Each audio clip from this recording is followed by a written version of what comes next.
Sri Muhammad Hamid Ansari, Vice President of India, Prime Minister Sri Narendra Modi, former Prime Minister Sri H.D. Deve Gowda, Srimati Sumitra Mahajan, Speaker Lok Sabha, Sri Arun Jaitley, Finance Minister, India, Union Ministers, Members of Parliament, distinguished guests, ladies and gentlemen.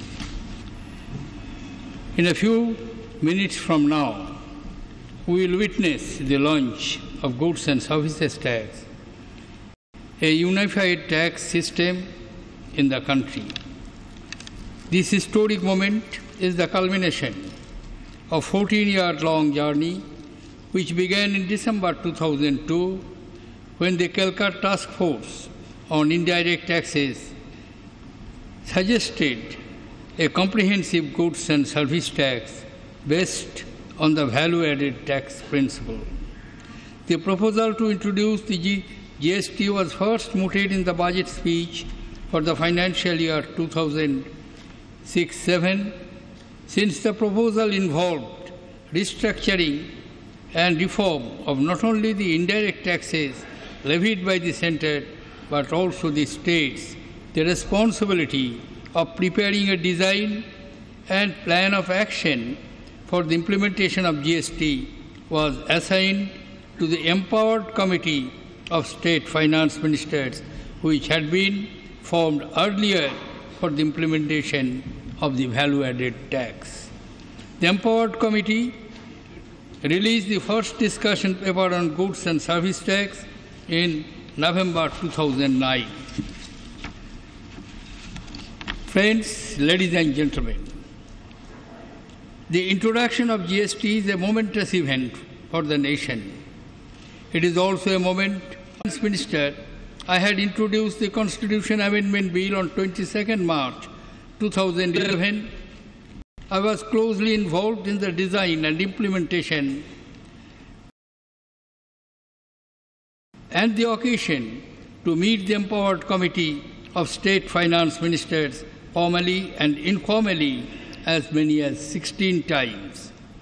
I also met the chief ministers of Gujarat, Bihar, Andhra Pradesh and Maharashtra a number of times, and I have a vivid recollection of those meetings and the various matters that were raised given the magnitude of the task which spans constitutional, legal, economic and administrative spheres.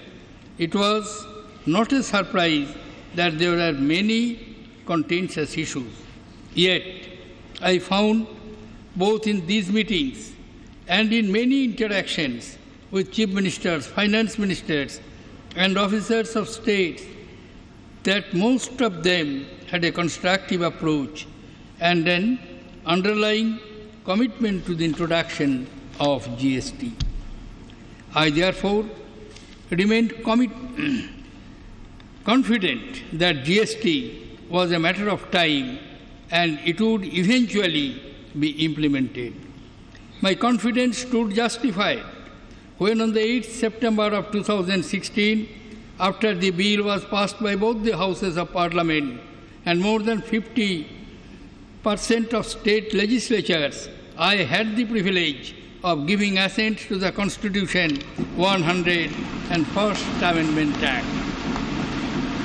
Friends, after the amendment of the Constitution, the GST Council has been constituted as per the provisions of Article 279A of the Constitution.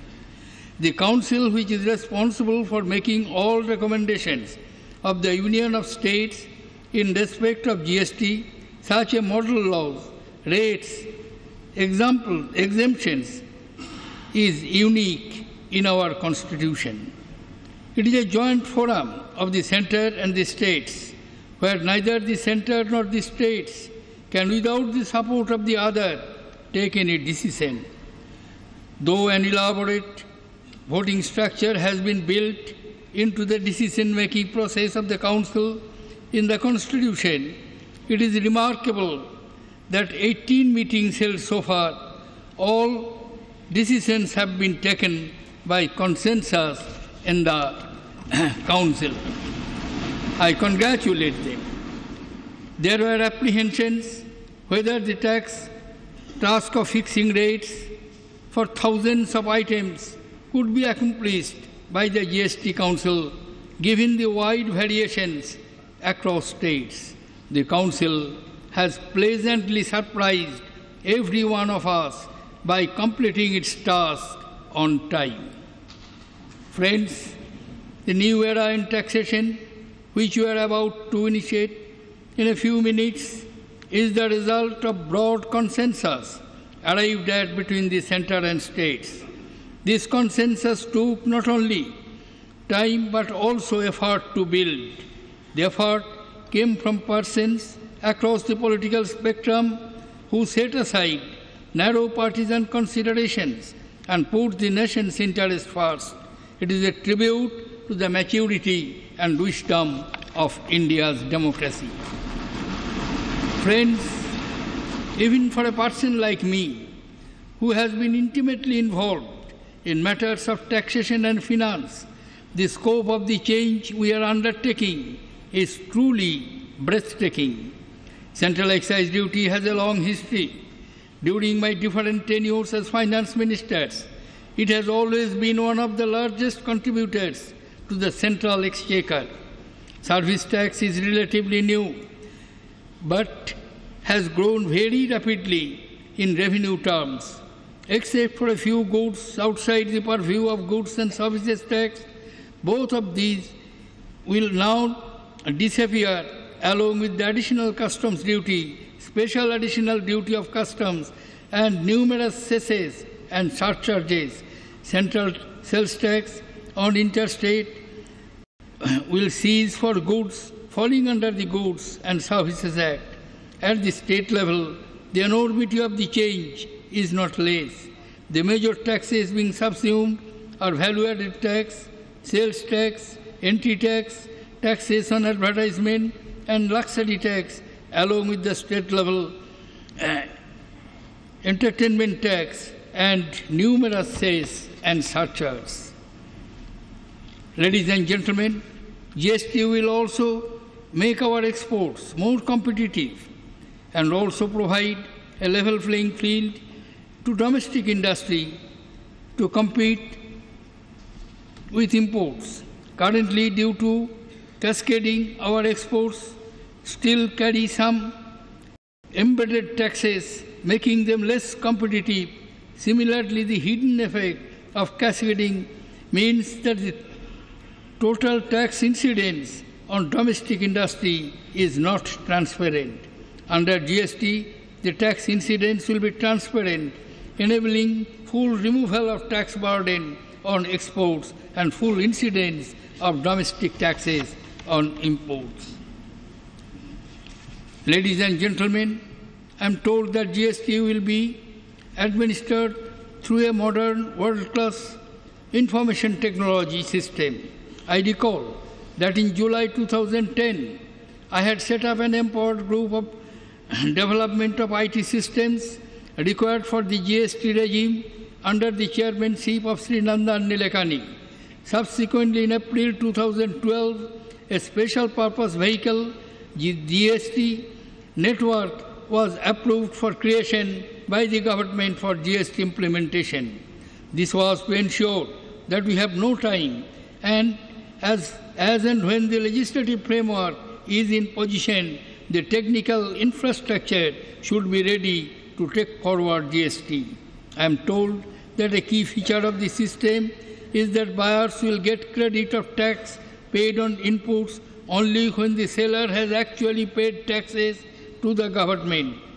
This creates a strong incentive for buyers to deal with the honest and compliant sellers who pay their dues. Friends, GST is a disruptive change, no doubt.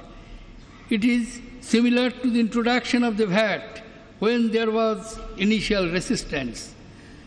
When a change of the magnitude is undertaken, however positive it may be, there are bound to be some teething troubles and difficulties in the initial stage.